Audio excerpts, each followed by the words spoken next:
با سلام. امروز میخوایم به آسانی سوالی کردن جملات انگلیسی را با استفاده از فعل‌های کمکی یاد بگیریم و به اونها جواب بدیم. به این جمله دقت کنید. He is a student. او است یک دانش آموز. اول باید فعل کمکی رو پیدا کنیم. is و میاریمش به اول جمله و پس از اون بقیه جمله رو می نویسیم و یک علامت سوال و این جمله سوالی شد.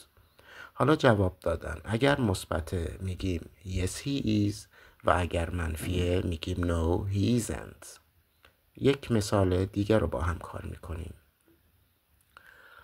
They are teachers. آنها هستند معلم. خب فعل کمکی جمله رو باید پیدا کنیم. درست پیدا کردین. فعل کمکی جمله are هستش.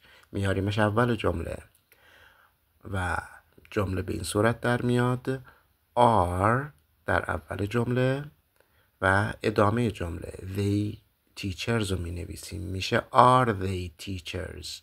اگه جوابمون مثبت باشه میگیم yes they are و اگر جوابمون منفیه میگیم no they aren't. خب حالا میایم یک مثال دیگر رو با هم بررسی میکنیم. سامان can play tennis. سامان میتونه تنیس بازی کنه. بله فعل کمکی can هستش. میاد اول جمله can و ادامه جمله سامان play tennis.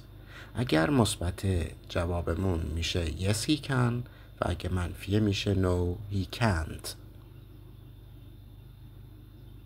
با آرزوی سلامتی برای همگی شما. اگر مفید بود با دوستان خود به اشتراک بگذارید. خدا نگهدار.